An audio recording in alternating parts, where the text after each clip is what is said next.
I'm making a sample for Quilt Market, and I wanted to show you what I'm doing. So I'm using the Bosal 2.5-inch watercolour grid. It's lightweight, fusible, and it's non-woven, and it's got a pre-printed 2.5-inch grid on it. I'm not sure if you can see this on the back. So that's the 2.5-inch grid. So I'm just going to lay this out. I don't have a large ironing mat, so I'm using a very old quilt. And I've got my design that I want to use. I've prepared everything in advance. So I've got all my squares and my half square triangles ready to use. So I'm just going to sort those into different colours. I should have done that before. And we'll be ready to start placing them on top of the grid. This is not an ideal background. This is not an ideal background here for videoing, but it's all I've got, so we'll have to go with that. Now you can see here that I've started to place the pieces on top of the grid. This is the bobbly side, so when you get the grid, you'll feel the difference. The other side's nice and smooth. This is the side that you want to place your fabric pieces onto, and you want to place them facing up. And then what's going to happen is when you've got everything in place, you can follow the grid lines. You can't see it too well on this with my old quilt sat behind it. And you want to leave a little gap. Doesn't matter if they're a little bit wonky, because when I sew them together, you'll see why it doesn't matter. But what you don't want to do is overlap your pieces like so, because we're going to fold this over and then we're going to do a 1/4 inch seam allowance on the other side. And this little bit here will be showing through, so we don't want that. So we want to make sure that they sit next to each other and there's a small gap there. Now I'm going to continue putting these in place, and then when I'm ready, I will show you what the next stage is. You don't need to watch me put every single piece in place.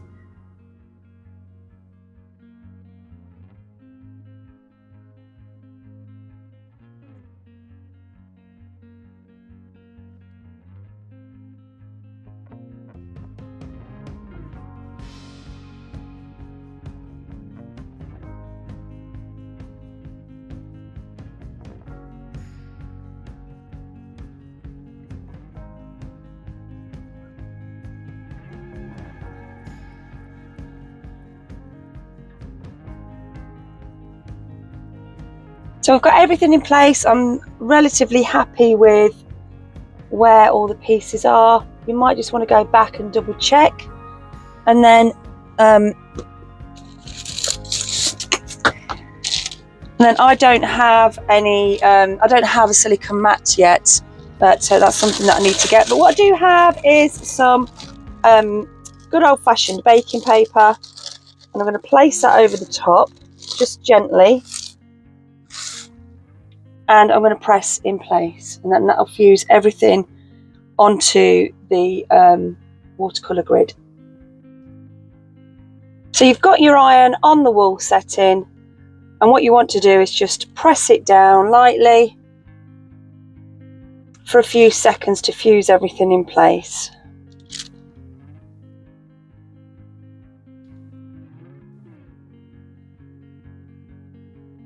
And you can see that everything now is fused into place, so it's not moving, which is good. So I'm going to move this up, and I'm going to carry on with the next section.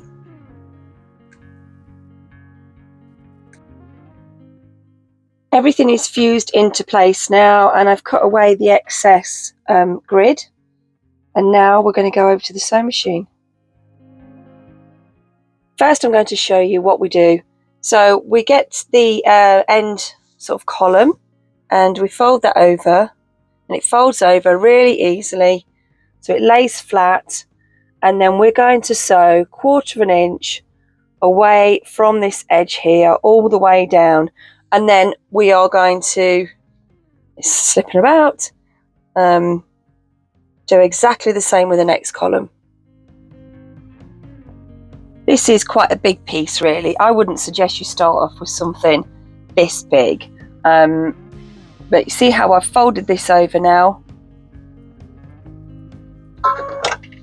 And we're just going to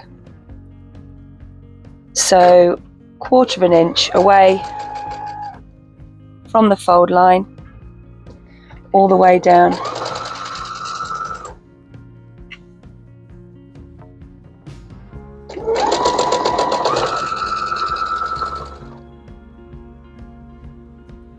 I'm going to sew straight off the ends here, no need to secure your threads. I'm going to open this up and show you. And see how everything's tucked in now? It all looks a little bit odd. So we're going to just fold over the next bit.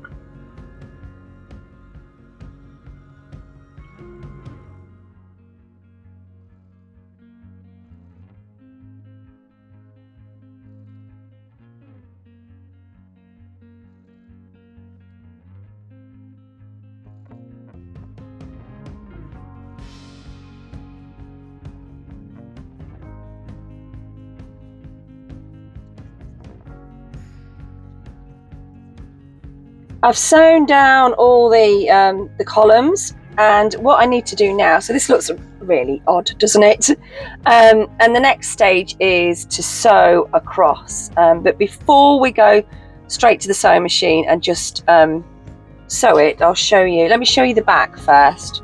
So this is what the back looks like at the moment, and I've used a burgundy thread so you can see. So they're all in rows. And the next stage is we'll sew across this way. So we're going to sew down there, but before we do that, we are going to get our scissors.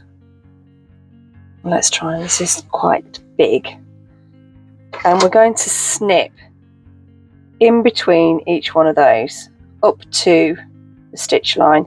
Doesn't really matter if you go past the stitch line, but try not to.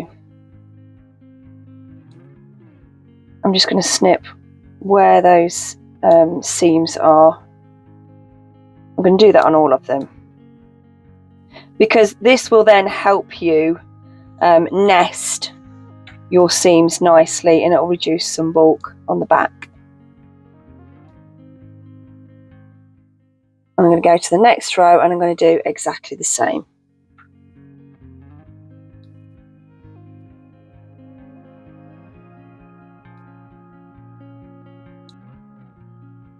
So you can see I've snipped all of these all in between on every single one, and this will make nesting the seams a lot easier.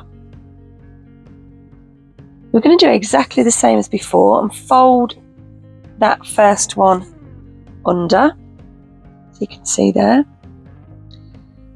and this time we're still going to use a 1/4 inch seam allowance.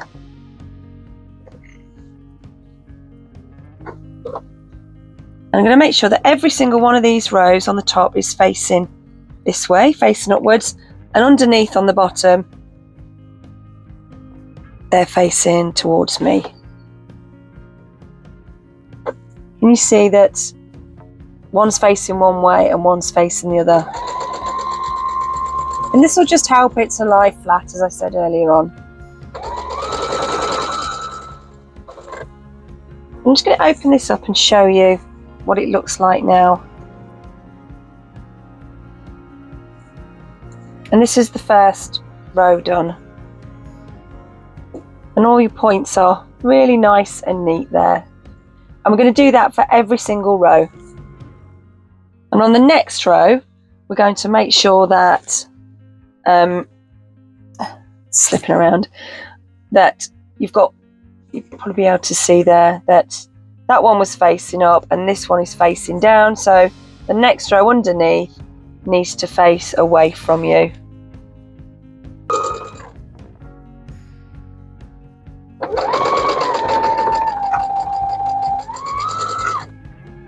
Just take your time over the seams, especially when you have some half square triangles there, because it does get a little bit bulky. Just make sure that they're facing the correct way.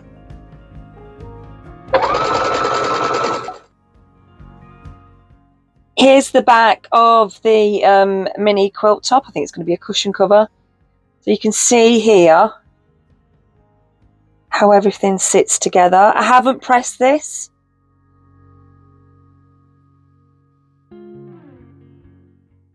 That's what the back looks like. And this is what the front looks like. So it really needs a good press. But look how neat those corners are. I'm really pleased with this. It looks lovely. It's so easy to use.